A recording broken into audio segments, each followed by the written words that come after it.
به تا مینهوالو یو کیسه وکړمه د دریو غمجنو ده. درې غمجنو او ځان له چې روان شو پیر بابا له لاړو. چې پیر بابا له لاړل نو په نیکۍ در ورسېږي هلته شپه راله. چې شپه راله نو دي یو بل ته خبرې اترې وکړې وي ته د کوم ځای هغه ورته زه د پلانکي ځای یم ته د کوم ځای زه ډینګلي ځای یم ده ورته ویې ښه دریو واړو کیسې وکړې وی او په دریو واړو غمونه راغلو. نو دې یو کس دې بل ته ووې چې بایي ړومبۍ کیسه به زه کوم. وی ښه ته وکړه. ده وی زه هلک وم او دکه شان ښه په مستۍ کې وم یو جینۍ مې ولیدله د سیند نه پورې کور و. بایي جوړ ما پلاره مور ته ووې او هغې جینۍ پسې روان شو. نو ما له سره ووتله ملګري ځان سره بوتله. هغه جینۍ د هغې نه وغوښتله چې ویې غوښتله نو جوړ بایي په پلانکۍ د اتوار په ورځ کوهیدن جوړه شوه کوهیدن وشوه.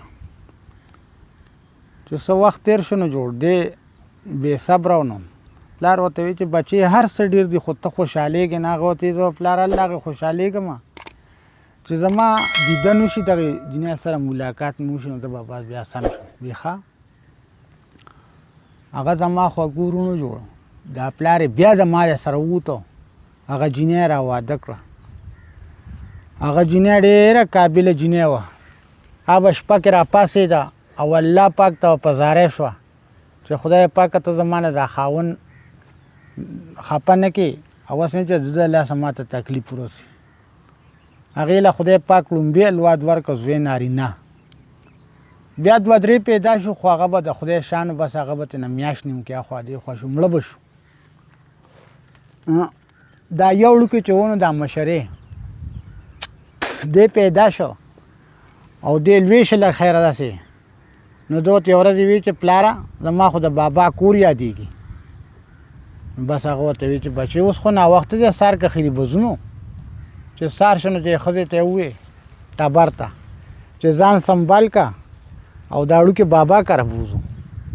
چې بابا کره یې بوتلو لیلړه په خوشحالۍ ډېره. بابا کور خوشحاله شو او هغې وویل چې یاره دا خو دوی مونږ کره راغلي دي نو جو شپې ته پاتې شو. چې شپې ته یې په زوره پاتې کړل نو بایي جوړ شپه یې وکړله چې بله ورځ شوه نو جو دی هلک ورته وویې د شهزاده چې بس مونږ خپل وطن ته ځو شپه وشوله خیره دا وړوکې خوشحاله شو اوس مونږ له رخصت راکړې. دې ویې ورکړه چې د غرمې ډوډۍ وخوره نو بیا به ځې که نه. هغه د غرمې ډوډۍ چې پرې وخوروله چای مې پرې وڅښوله نو بس دی را روان شو. چې را روان شو د سیند غاړې له رالل نو په دې ناوخته خو دغه وخت کې د دې نه نوې کښتۍ روانه شوه او زړه ورته پاتې شوه. چې پاتې شوه نو دې درې واړه په کښتۍ کې کېناستلو. دې کې ناګهانه یو توپان راغی زلزلو او هغه کښتۍ بې ګودره کړه د دې ماڼکي نه. نو هغې ګټو سره په سیند کې ګټې وې هغې سره یې ټکر وخوړه نو هغه کښتۍ په من نیمه شوه. نو هغه ښځه خو لړه سمندر ته ماڼکۍ خو څه په هنر باندې ووتو او دې پلار زوی دواړه په یو تخته پاتې شو. او اوس دې کې ناڅاپي توپان راغی او هغه کښتۍ هغه تختې په مخه کړې ده کله یو خوا کله بل خوا او دا ماشوم چغې وایي چې زما مور خو مړه شوه. هغه ورته وایي بچې خفه کېږم اوس په نښې د سبا شي مور به دې را پیدا کېږي خدای به را پیدا کړي ته مه خفه کېږه. داسې یو توپان راغی چې دا کښتۍ د سیند غاړې له بوتله دا تخته چې دې څنګه د سیند د کښتۍ نه تخته کوزوله د سیند غاړې ته نو جو دې کې هغه تخته د ده د خپې په زور باندې واپس شوه. چې واپس شوه نو جو اړوکي ووایي چې پلار دیکه دا کس ته راکړه اوس مړه کېږم تخته نشم ټینګولی ټول راپېږم.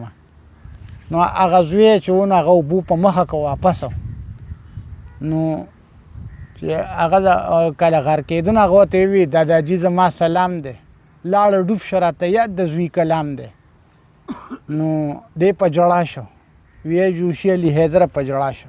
دی په ژړا شو جو دی کې بایي جوړ بل سړي ویل چې اوس تا کیسه خو ختمه شوه اوس زما لمبر دی. هغه ورته وی ښه وایه. وی دغه شان زه کور ناست وم او ما ته اواز وشو. چې اواز وشو نو وی چې زه راووتم زما یو دوست ته پنجاب نه راغلی و او چې ما ولیدو نو ډېر وخت پس راغلی نو په ما باندې خوشحالي شوه. نو ما هغه ته دا ووې چې زه چې ځو ښکار پسې وځو تاله به ښکار وکړو. کور مې ټبر ته ووې چې دا غټ بانګي به راټینګ کې او دی لال کا او چې دی لال کې نو دی په غوړو کې سور کې خو چې څه پکې پاتې نه شي دی به ډېر مزېدار د سره به خواري کوي. زما دا دوست ډېر وخت پس راغلی دی چې دې زما نه خفه نه شي.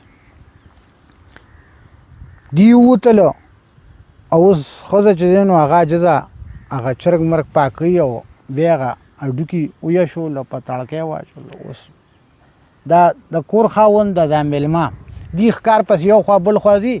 اخیری کې ورته وي داسې کار دی چې ته ستړی شوې میلمه ته وي وي زه چې زمونږ رټ ته لړ شوم هلته به لږه دمه وکړې په کټ کې به کښېنې نو بیا به نورې خبرې کوو. هغه ورته وي زه چې ځو بس چې دوی څنګه رټ ته رالله او کټ کې کښېناستل نو داسې مخامخ هغه ته شرغه شو. وی ته وګوره میلمه وي دا شرغه شي خوځي نه. هغه ورته یو خوځي که نه وی دلته زما نه یو سویه پرون تلې وه وی کیدای شي که د شرغه شي که سویه ناست دی. هغه ورته بس دا خو سمه خبره ده. وی دا هغه سویه ده که نه.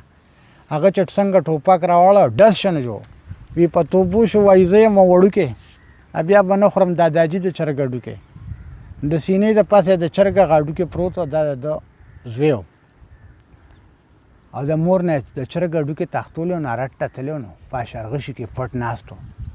منځ کې د خو اشرغشې لټولې نو جو دی په توبو شه په جړا شه. میلمه وی چې داسې وشو یا خدای پاکه نو جو دی کې د ده کیسه وایي دی په جړا شو. دا دویم غمجن شو. اوس دریم وی چې تاسو خپل زامن ښخ کړي دي په خپله او زه به غږ د بچیر نه کومه کله.